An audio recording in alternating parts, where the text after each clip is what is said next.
بسم اللہ الرحمن الرحیم۔ السلام علیکم۔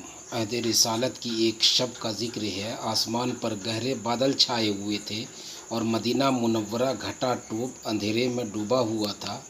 حضور صلی اللہ علیہ وسلم نماز عشاء کے لیے مسجد پہنچے تو ہر طرف ہو کا عالم تھا۔ اس تیرہ و تار رات میں لوگوں نے گھروں میں ہی نماز پڑھ لی تھی، البتہ ایک صاحب مسجد کے ایک گوشے میں موجود تھے۔ بجلی چمکی تو حضور صلی اللہ علیہ وسلم نے فرمایا، قتادہ کیا تم ہو؟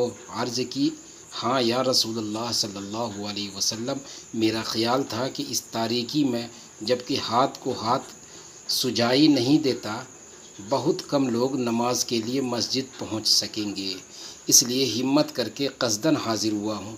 حضور صلی اللہ علیہ وسلم ان کے جذبہ اخلاص پر بہت مسرور ہوئے اور فرمایا، جب تم نماز سے فارغ ہو جاؤ تو مجھ سے مل کر گھر واپس جانا۔ جب وہ گھر جانے لگے تو حضور صلی اللہ علیہ وسلم نے انہیں کھجور کی ایک ٹیڑھی ٹہنی دی اور فرمایا، یہ لو، یہ ٹہنی تیرے آگے اور پیچھے 10 ہاتھ تک روشنی ڈالے گی۔ وہ گھر کی طرف چلے تو حضور صلی اللہ علیہ وسلم کی عطا کی ہوئی کھجور کی ٹہنی ایک روشن قندیل بن گئی۔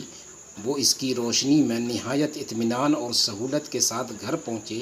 یہ حضرت قتادہ رضی اللہ تعالی عنہ، جن کے جذبہ اخلاص نے حضور نبی کریم صلی اللہ علیہ وسلم کو مسرور کیا، قبیلہ اوس کی شاخ بنو ظفر کے چشم و چراغ تھے اور نعمان بن زید کے فرزند ارجمند تھے۔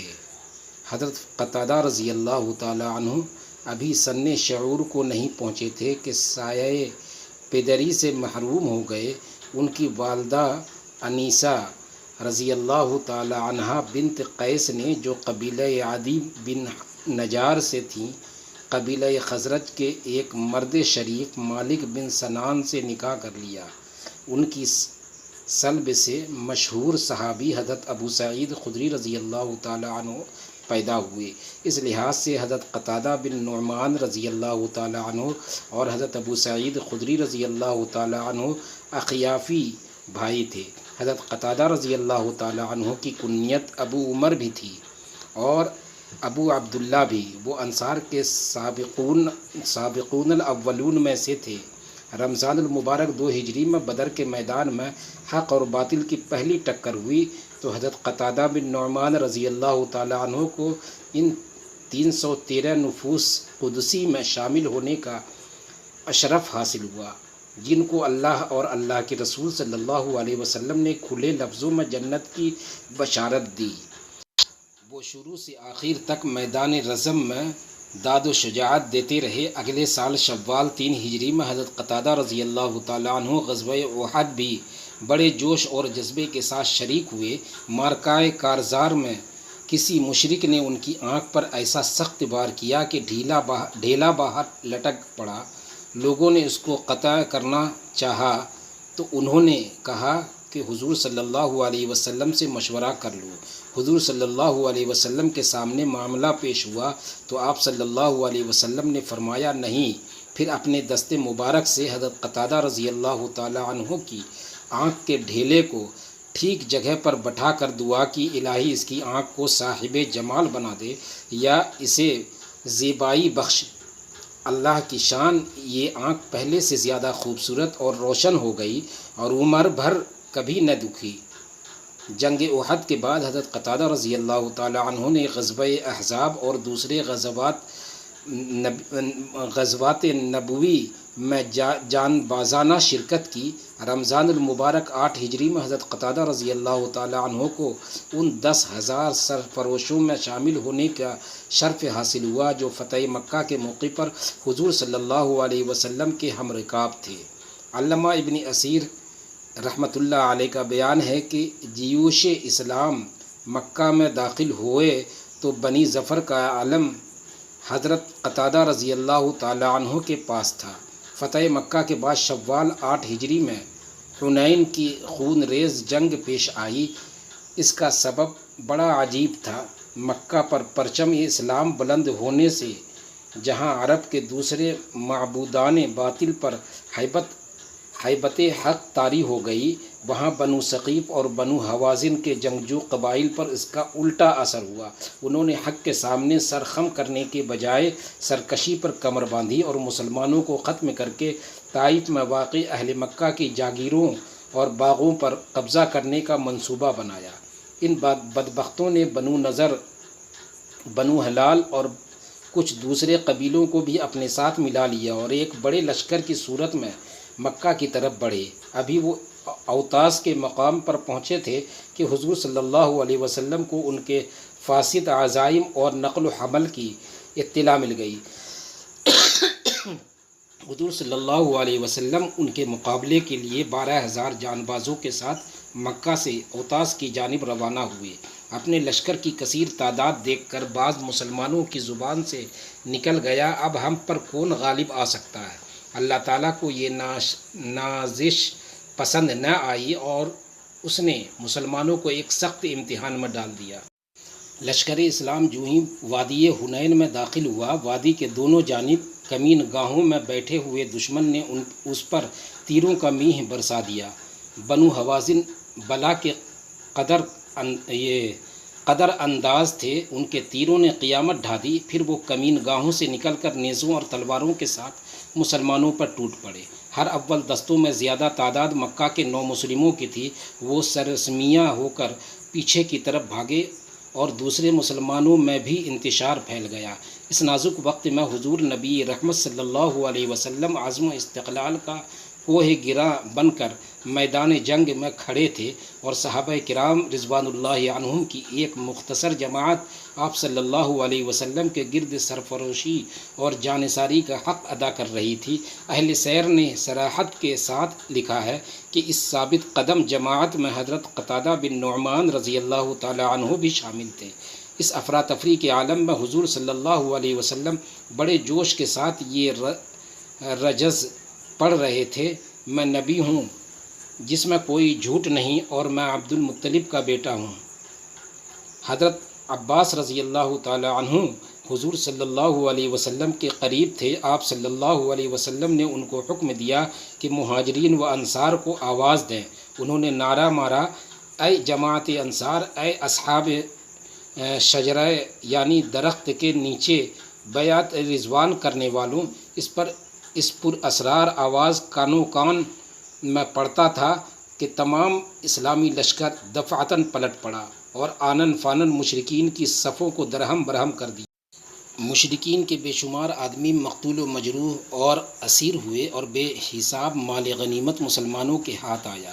غزوہ احد کی طرح جو مسلمان غزوہ حنین میں ثابت قدم رہے، ارباب سیر نے ان کا ذکر بھی خصوصیت کے ساتھ کیا ہے اور ان کی شجاعت و استقامت کو زبردست خراج تحسین پیش کیا ہے۔ حضرت قتادہ رضی اللہ تعالی عنہ کا ان سرفروشوں میں شامل ہونا ان کی حب رسول اور شیر دلی پر دلیل ہے۔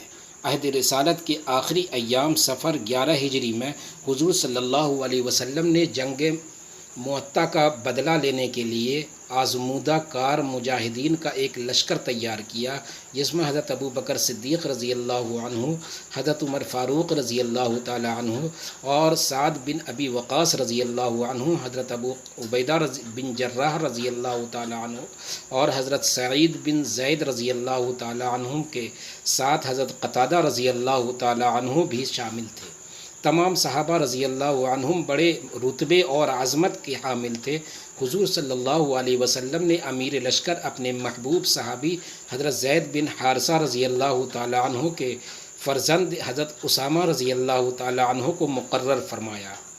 اس وقت حضور صلی اللہ علیہ وسلم کی علالت کا آغاز ہو چکا تھا، تاہم آپ صلی اللہ علیہ وسلم نے اس لشکر کو کوچ کا حکم دیا۔ اس نے مدینہ منورہ سے چل کر جرف کے مقام پر پڑاؤ ڈالا۔ یہیں حضرت اسامہ رضی اللہ تعالی عنہ کو حضور صلی اللہ علیہ وسلم کی شدید علالت کی اطلاع ملی اور وہ چند دوسرے صحابہ کرام رضی اللہ عنہم کے ساتھ ہمراہ فوراً جرف سے مدینہ واپس آ گئے۔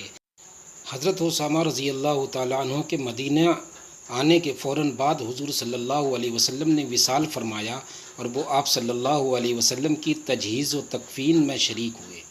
اس کے ساتھ ہی ان کا سارا لشکر بھی جرف سے مدینہ واپس آ گیا۔ حضرت ابوبکر صدیق رضی اللہ تعالی عنہ سریر آرائے خلافت ہوئے تو انہوں نے حضرت اسامہ رضی اللہ عنہ کو دوبارہ اپنی مہم پر روانہ ہونے کا حکم دیا اور حضرت بریدہ بن حسیب رضی اللہ تعالی عنہ علم لے کر جرف پہنچ گئے۔ اسی اثنا میں سارے عرب میں فتنہ ارتداد کی آگ بھڑک اٹھی۔ بعض لوگوں نے حضرت ابوبکر صدیق رضی اللہ تعالی عنہ کو مشورہ دیا کہ ملک کے نازک حالات کے پیش نظر یہ مہم ملتوی کر دیجیے۔ عزم و اثبات کے اس پیکر عظیم نے فرمایا ہرگز نہیں، خواہ مجھے پرندے نوچ کر یا درندے پھاڑ کر کھا جائیں، میں اس مہم کو نہیں روکوں گا جس کو خود رسول اللہ صلی اللہ علیہ وسلم نے روانہ فرمایا تھا۔